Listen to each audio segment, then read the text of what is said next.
Olá, caríssimos cursistas. Sou a professora Claudiana Araújo e hoje daremos continuidade ao desenvolvimento da disciplina Contabilidade Básica do curso técnico em secretariado.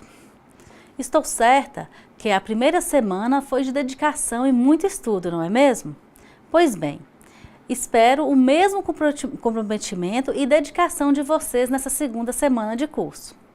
Na aula anterior, foram apresentados alguns conceitos básicos da contabilidade, que permitiu compreender o contexto empresarial em que atua a contabilidade e também como se organizam os departamentos da contabilidade. Na aula de hoje, daremos continuidade sobre os documentos e informações correlatas ao departamento de pessoal. Vejamos. Assim, nosso objetivo é identificar os formulários da folha de pagamento, prolabore e documentos correlatos do departamento de pessoal na confecção da folha, as guias de recolhimento de impostos e contribuições, o prazo de recolhimento das contribuições e emissão das guias e conhecer sobre a provisão de férias e 13º salário, período aquisitivo e datas de pagamentos. Pois bem, já sabemos que quando uma empresa está em funcionamento e tem um ou mais funcionários, para cumprir a legalidade, ela deve pagar todos os direitos a esses colaboradores ou funcionários. Então, é preciso saber calcular a folha de pagamento. E para isso, é necessário ter alguns conhecimentos específicos em recursos humanos, bem como sobre as leis trabalhistas e uma noção de matemática financeira, que vocês tiveram a oportunidade de aprender também durante esse curso, não é mesmo?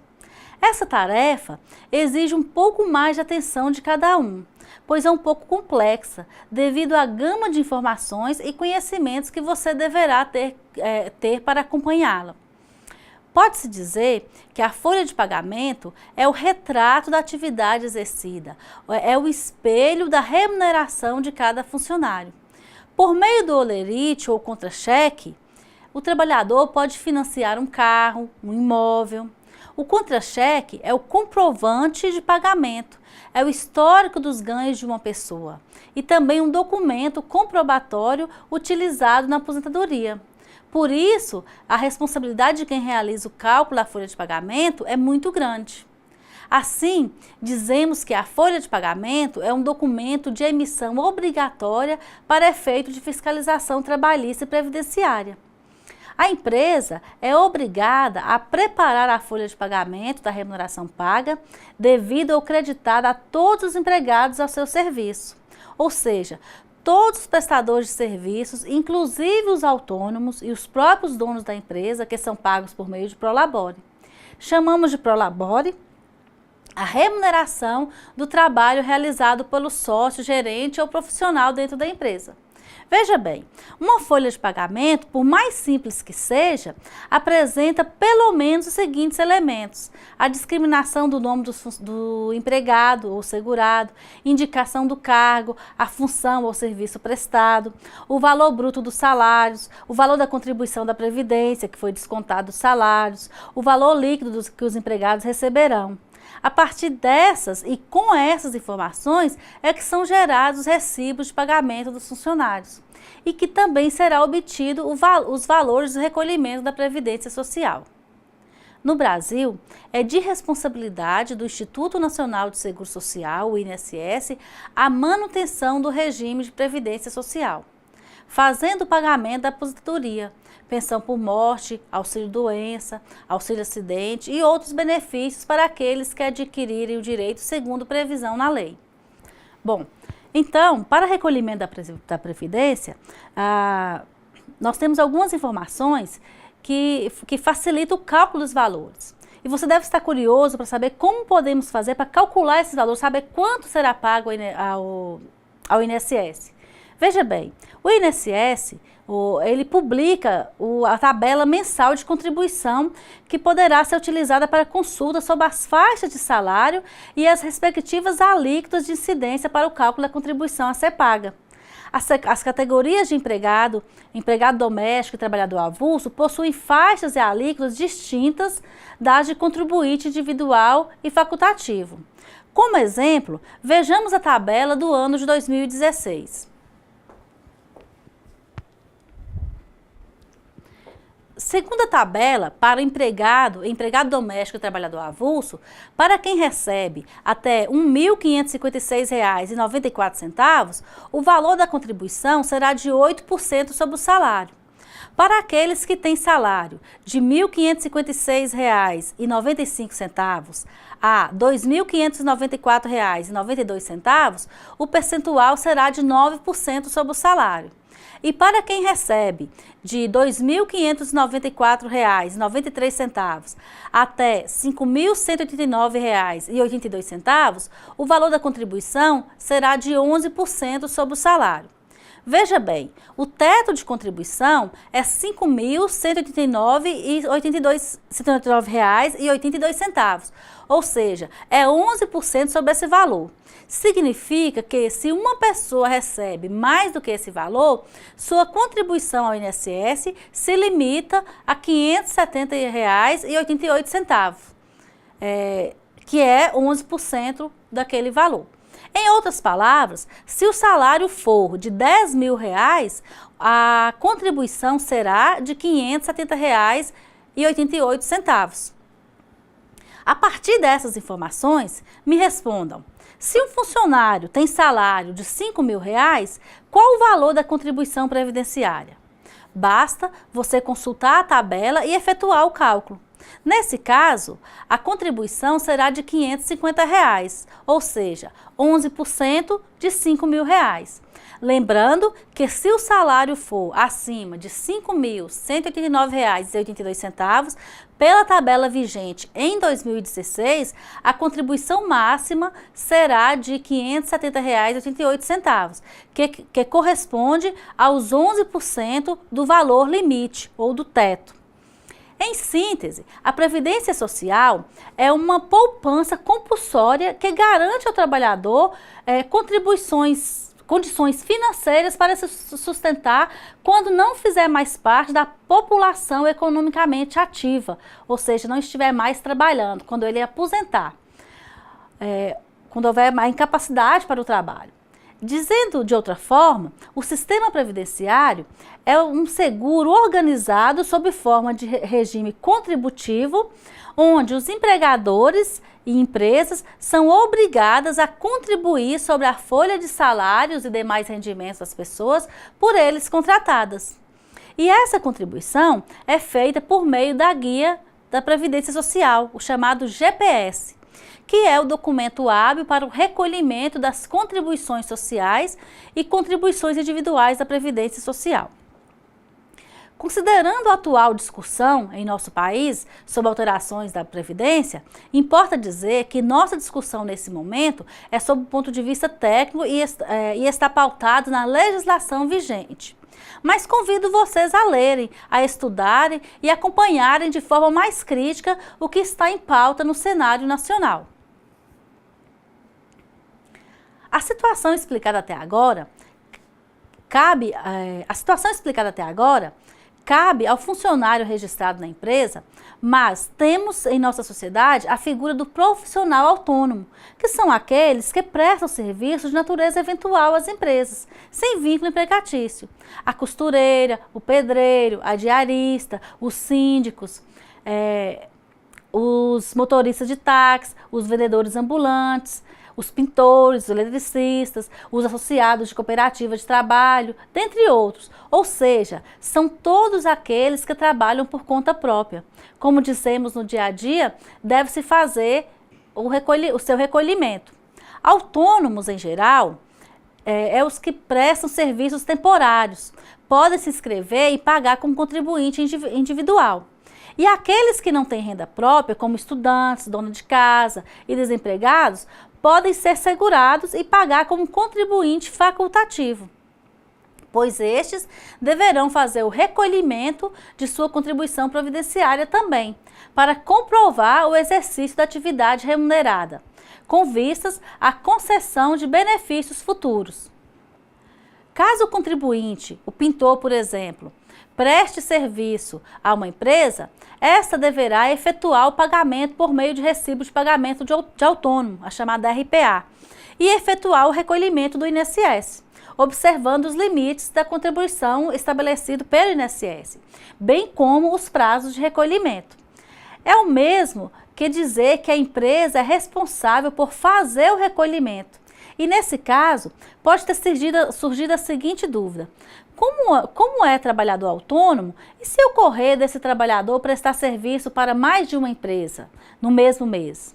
Observem, nesse caso, o contribuinte individual, ele deverá informar a cada empresa os valores recebidos sobre os quais tem incidido o desconto da contribuição previdenciária, mediante a apresentação do comprovante de pagamento, para que não ocorra duplicidade no recolhimento e também seja observado o limite de contribuição.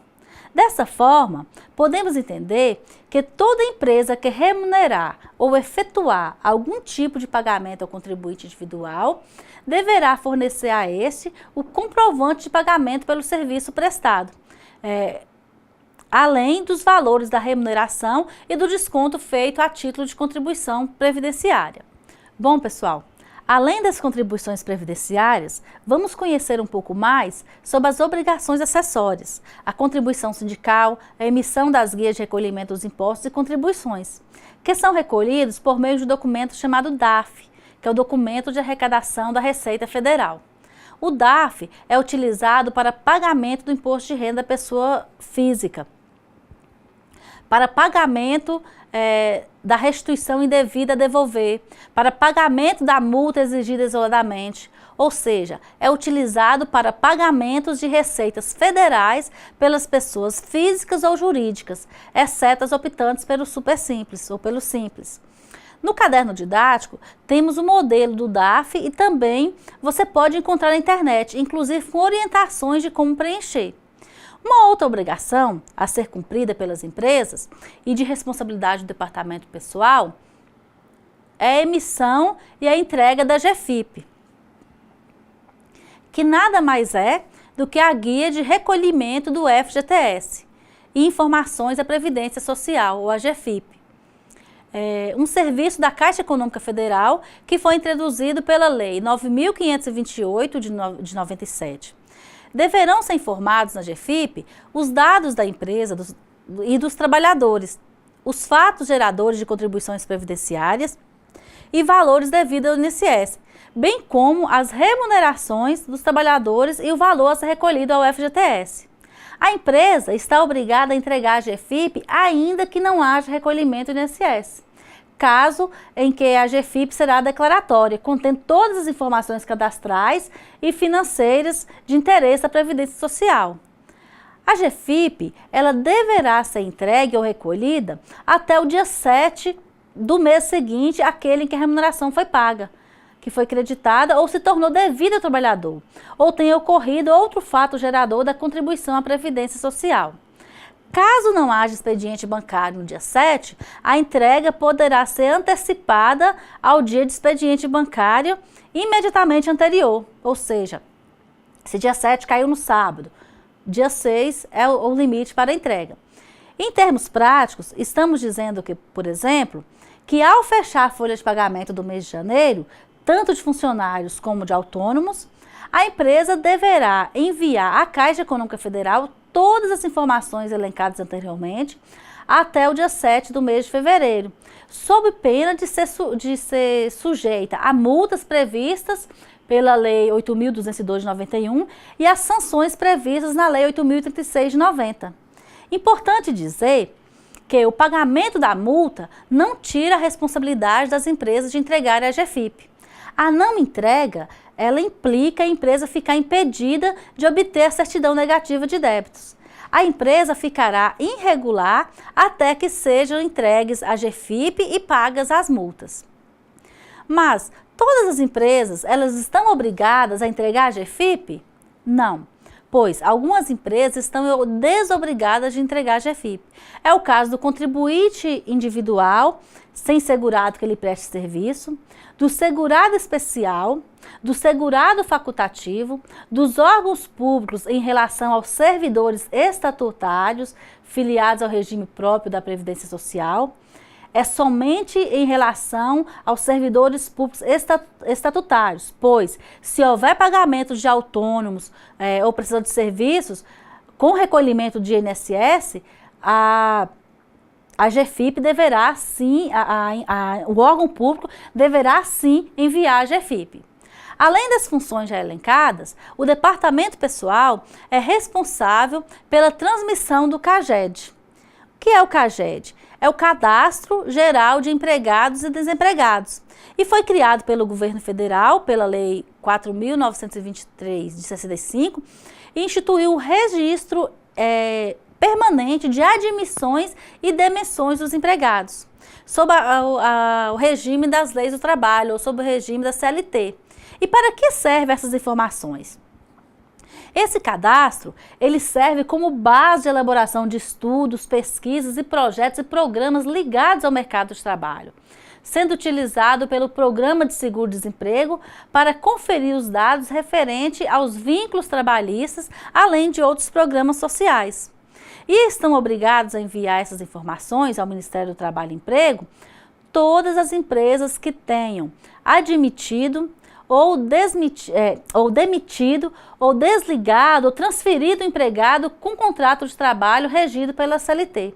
Ou seja, que tenha efetuado qualquer tipo de movimentação no seu quadro de funcionários. As formas mais comuns de envio dessas informações hoje é pela internet, via sistema ou formulário disponibilizado no próprio site. Por isso, é importante que o setor de pessoal ou o contador responsável pelo envio do CAGED da empresa alinhe as informações a fim de que, no dia 7 do mês seguinte, as informações dos empregados já sejam enviadas. Outra contribuição que devemos falar nessa aula é a contribuição sindical, que são as contribuições devidas aos sindicatos pelos empregados, empregadores e trabalhadores autônomos, previstas em nossa legislação, que é a contribuição sindical, assistencial, associativa e confederativa.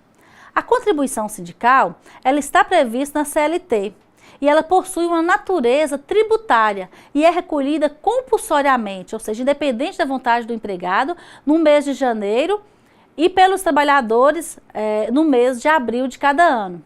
Por exemplo, se você é professor, secretário, frentista, seja qual for a sua profissão, anualmente será recolhido do seu salário certo valor, geralmente correspondido a um dia de serviço, que corresponderá à contribuição sindical anual. O artigo 8º da Constituição prescreve o recolhimento anual por todos aqueles que participam de determinada categoria econômico-profissional ou de um profissional liberal, independente de serem ou não associados ao sindicato. O objetivo dessa cobrança é o custeio das atividades sindicais e os valores são destinados à conta especial de emprego e salário. Integra os recursos do Fundo de Amparo ao Trabalhador. É função do Ministério do Trabalho expedir instruções referentes ao recolhimento e à forma de distribuição dessa contribuição sindical. Além disso, há a contribuição assistencial ou a taxa assistencial, que ela é estabelecida também pelo artigo 503 da CLT. Geralmente é prevista em convenção ou acordo coletivo de classe. A contribuição assistencial, embora não tenha previsão legal, ela poderá ser cobrada dos sindicalizados, desde que tenha sido instituída em Assembleia Geral, com ampla participação dos trabalhadores da categoria e esteja prevista em convenção ou acordo coletivo. Seu objetivo maior é suprir os gastos que a verba obtida pela contribuição sindical não consegue abranger. Esses recursos são para custeio dos serviços sociais, como apoio jurídico, odontológico, médico ambulatoriais. A sua previsão de pagamento é estabelecida através de convenções coletivas, acordos coletivos ou em sentenças normativas. Nossa aula de hoje está um pouco densa. Por isso, é muito importante vocês estudarem o material didático e os materiais complementares que disponibilizaremos, e pela participação dos fóruns de discussão. Com certeza, você sairá dessa aula com uma visão geral das obrigações da empresa e das obrigações acessórias que norteiam o departamento pessoal, bem como as obrigações com os funcionários, as guias de recolhimento com os impostos de renda, descontada folha de pagamento, contribuições previdenciárias, bem como as informações pertinentes aos funcionários para os órgãos públicos competentes, como o CAGED, GFIP, além das contribuições sindicais, não é mesmo? Um outro tema sobre responsabilidade do setor pessoal são as férias e 13º salário. Por isso, vamos estudar as rotinas, provisão de férias e 13º salário e como se constitui as férias, férias integrais, faltas injustificadas e seus reflexos nas férias e 13º. O período aquisitivo das férias e também as datas de pagamento.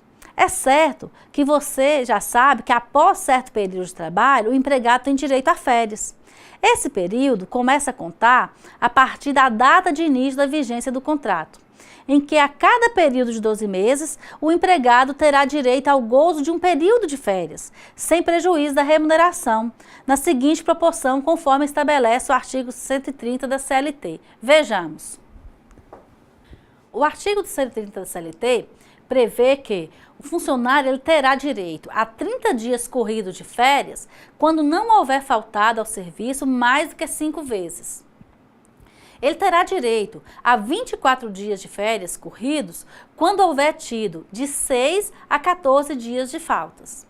Ele terá direito a 18 dias corridos quando houver tido 15 a 23 dias de faltas. Terá direito ainda a 12 dias de férias corridos quando houver tido de 24 a 32 dias de faltas. O empregado não poderá entrar em férias sem apresentação da carteira de trabalho e previdência social para a devida anotação. Além disso, a Constituição prevê o pagamento de 1/3 a mais do que o salário normal por ocasião do gozo das férias anuais remuneradas. Por exemplo, se um funcionário tem um salário de R$ 900 e sai em gozo de férias, ele terá direito ao pagamento do mês, no caso R$ 900, mais R$ 300 referente ao terço de férias. Entretanto, temos algumas situações em que o empregado perde o direito a férias. Observe o que diz a CLT no artigo 133. Não terá direito a férias o empregado quando, no curso do período aquisitivo, deixar o emprego e não for readmitido dentro dos 60 dias subsequentes à sua saída. Quando também o empregado permanecer em gozo de licença com percepção de salários por mais de 30 dias. Ou ainda, quando o empregado deixar de trabalhar com percepção de salários por mais de 30 dias em virtude de paralisação parcial ou total dos serviços da empresa. Ou ainda, quando tiver percebida a previdência social, prestações de acidente de trabalho ou auxílio-doença por mais de 6 meses durante o ano, embora períodos descontínuos. Ainda sobre as férias, podemos destacar alguns princípios. A anualidade, ou seja, as férias, ela passa a ser direito do empregado somente após 12 meses de relação contratual. Devem ser concedidas dentro dos 12 meses subsequentes à aquisição do direito de trabalho, chamado período concessivo. Ou seja, se o trabalhador trabalhou de 1º de janeiro de 2016 a 31 de dezembro de 2016, ele terá de 1º de janeiro de 2017 a 31 de dezembro de 2017 como período concessivo. As férias, elas devem ser contínuas. Ou seja, 30 dias consecutivos, não pode ser fracionadas. O funcionário, ele não perde sua remuneração, considera para as férias o salário fixo mais o salário variável, total da sua remuneração. O empregado, ele não pode renunciar às férias e nem vendê-las. Ela será proporcional em relação do excesso de falta, se houver, conforme citamos anteriormente. Em termos mais populares, não pode haver conchavos entre empregador e empregado. As férias é direito do funcionário. Além disso, a legislação prevê que o empregador deverá emitir o aviso das férias por escrito, com antecedência mínima de 30 dias, e o pagamento deve ser feito até 2 dias antes do início das férias, conforme prevê lá no artigo 143 da CLT. Terminando as férias, falamos então da gratificação natalina, ou conhecido popularmente como 13º salário. Ela é uma gratificação instituída no Brasil e que deve ser paga ao trabalhador em 2 parcelas até o final do ano. Tem direito à gratificação todo trabalhador com carteira assinada, seja trabalhadores domésticos, rurais, urbanos ou avulsos. A partir de 15 dias de serviço, o trabalhador passa a ter direito a receber o 13º salário. Também recebem a gratificação os aposentados, pensionistas do INSS. Seu valor corresponderá a 1/12 da remuneração devida em dezembro por mês de serviço do ano correspondente. As faltas legais ou justificadas aos serviços, elas não são deduzidas do cálculo do 13º salário. Vejamos um exemplo. Suponha que o empregado tenha sido admitido em 1/8/2016, com salário de R$ 1.200 por mês. Então, ele deve receber a quantia de R$ 250 referente à primeira parcela do 13º, por quê? R$ 1.200 dividido por 12 é igual a R$ 100, referente a 1/12 do mês, ou corresponde à parcela de um mês no ano. E R$ 100 vezes 5, porque 5 é o período de trabalho, ou o número de meses de trabalho, que compreende agosto, setembro, outubro, novembro e dezembro. Apenas 5. Então, a parcela total será de R$ 500, que é a segunda parcela, então, R$ 250, totalizando aí R$ 500 de parcela de 13º proporcional ao final do exercício. Mas suponhamos que o empregado já trabalha na empresa desde o início do ano, 2 de janeiro. Nesse caso, o 13º será integral, ou seja, R$ 1.200, sendo a primeira parcela de R$ 600 e a segunda parcela também de R$ 600. Outra situação é se a empresa contratou o funcionário em 12 de dezembro de 2016. Veja, conforme prevê a legislação, esse funcionário terá direito a 1/12 de salário do 13º, pois será mais de 15 dias de trabalho no ano, até encerrar o ano. Bom, pessoal, como já é de praxe, ao final da segunda aula, orientamos sobre o desenvolvimento de uma atividade prática.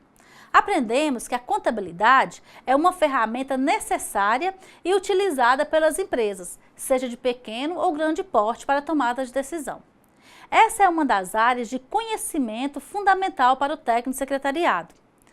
A temporalidade e a confiabilidade das informações exigem desses profissionais a guarda de documentos necessários, o cumprimento das obrigações legais e da prestação de contas com vista a atender às necessidades e interesses das organizações. Assim, a partir do conhecimento adquirido na contabilidade básica, você irá aprofundar os conhecimentos com uma atividade prática, que possibilitará verificar a utilização das informações contábeis especialmente. Dessa forma, vocês se organizarão em equipes com o máximo de 5 pessoas e realizarão uma atividade a partir do artigo que está disponível no ambiente AVA como material complementar. Algumas reflexões são importantes na realização desse trabalho. Primeiro, a relação entre a contabilidade e o desempenho profissional do secretariado. Quem são os usuários das informações contábeis da empresa e quais informações são utilizadas por esses usuários. Ao final, vocês apresentarão ao tutor presencial um relatório escrito de estudo por equipe e realizarão um seminário apresentando as principais percepções de vocês, para compartilharem o conhecimento e as ideias auferidas durante a leitura e o estudo do artigo, buscando responder algumas questões tais como: com base no artigo, relate como se organiza a empresa do estudo de caso apresentado no artigo. Como vocês perceberam a utilização e arquivamento dos documentos contábeis pela empresa? E das informações discutidas, quais pontos chamaram mais atenção em relação à atuação do secretariado? e outros pontos que vocês acharem interessantes durante a leitura. Como o artigo trata de um estudo de caso, é importante que vocês correlacionem o que estudamos na disciplina e os temas abordados no artigo. Finalizando nossa aula, peço a vocês para manterem a rotina de estudo conforme definido no cronograma. Isso facilita a sequência e a compreensão dos temas estudados em cada aula. Finalizando, lembro ainda a importância de participar dos fóruns de discussão e de partilharem com os colegas e tutores o conhecimento que vocês adquiriram. Conto com o compromisso e dedicação de vocês e aguardo vocês na próxima aula.